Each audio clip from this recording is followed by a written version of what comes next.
আসসালামু আলাইকুম। ওয়ালাইকুম আসসালাম। আসসালামু আলাইকুম। আমি কিছু কথা বলতে চাই। ইনশাল্লাহ। কথাগুলো হইলো যার যার পেশা নিয়ে। পেশাটা হইলো আমাদের অনেক অনেক শ্রদ্ধার একটা জায়গা। আব্রাহাম লিঙ্কন একটা কথা বলছেন, জন্ম হোক যত তথা, কর্ম হোক ভালো। এখন আমরা চিন্তা করে দেখেন, এই কাপড়টার মূল্য কত, অথচ এই কাপড়টা যদি নোংরা থাকে তাহলে কিন্তু কোনো মূল্য নাই। পরিষ্কার করার দায়িত্ব আমাদের। আমরা ড্রাইভিং পেশায় যুক্ত আছি, এই পেশাটাকে কেউই পছন্দ করে না, কিন্তু পেশাটা খুবই গুরুত্বপূর্ণ, খুবই গুরুত্বপূর্ণ। একটা ড্রাইভার একটা সোলজারের সাথে তুলনা করা চলে। একজন সোলজার, ওনার অনেক নিয়ম কানুন মেনে চলতে হয়, এরকম একটা ড্রাইভারকেও অনেক নিয়ম কানুন মেনে চলতে হয়। যে মেনে চলতে পারে উনি প্রকৃত ড্রাইভার।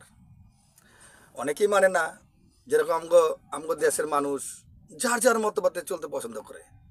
ড্রাইভার পেশাটার মধ্যে এরকম সৃষ্টি করে ফেলেছে, যার যার মতবাদ যার যার রকম। কোনো প্রাতিষ্ঠানিক কোনো জায়গায় এমন কোনো শিক্ষা দেওয়া হয় না ড্রাইভারদের, যাতে ওইখান থেকে একই রকম মতবাদ একই রকম নীতি নিয়ে আপনার রোডের মধ্যে চলবে।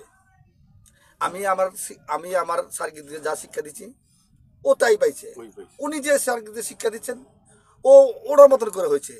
কিন্তু একই ধরনের, যেরকম একটা সোলজার, একজন আর্মি, ওয়ান ম্যান আর্মি, যেরকম একজনের কথা একই নিয়মে সবসময় সব জায়গায় চলে, ড্রাইভারদেরকেও একই নিয়মে সব জায়গায় একই রকমভাবে চলতে হবে। সেটাই বলে ড্রাইভার। এখন আমরা সবাই বলি নিরাপদ সড়ক চাই, আমাদের ইলিয়াস কাঞ্চন স্যার বলে নিরাপদ সড়ক চাই, কিন্তু নিরাপদ সড়কটা কীভাবে হবে, এটা কিভাবে হবে, যার অভিজ্ঞতা সবচেয়ে বেশি রোডের মধ্যে তাকে কিন্তু এই জায়গাটা মানে আনা খুব জরুরি। যেরকম আমি আজকে 25 বছর যাবৎ এই রোডের মধ্যে আছি, আমার জীবনে আমি কখনো একদিন একটা অ্যাক্সিডেন্ট কখনোও করি নাই। কোনো মানুষ ছাগল বিলাই মারা দূরের কথা, কোনো কিছুই আমি করি নাই কখনো। তাহলে আমার অভিজ্ঞতা অনেক আছে। আমার অভিজ্ঞতা যদি থেকে থাকে তাহলে আমাকে আমাকে আমার অভিজ্ঞতাকে কাজে লাগানোর জন্য আমি কিছু কথা বলে যাব। হয় কেউ লাইক শেয়ার কমেন্ট করুক চা না করুক, আমি যে কথাগুলো বলে যাব সে কথাগুলো আমার পরবর্তী প্রজন্ম যারা আছে তারা শুনবে, এটা রেকর্ড হয়ে থাকবে।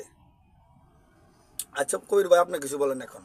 আমি বলতে চাই যে আমরা যারা সিনিয়র ড্রাইভার, এই যে আপনি যে কথাটা বলছেন 25 বছরের অভিজ্ঞতায় আল্লাহর রহমতে আমার হাতে কোনো ক্ষয়ক্ষতি হয় নাই।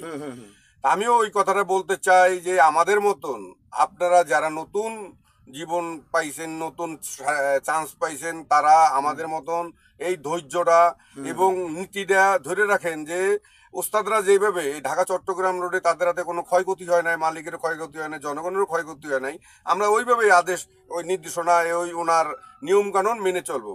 ধৈর্যশীলকে আল্লাহও পছন্দ করে।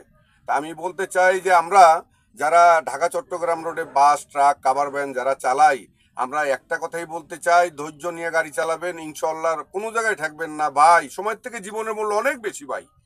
আমি এই কথাটাই আমি আমার সার্গিদ হন, আমার ভাই বেড়াদার হন, এবং সবাইকে বলতে চাই যে আমার জন্য আমার বাল বাচ্চা সবাই তাকায় থাকে।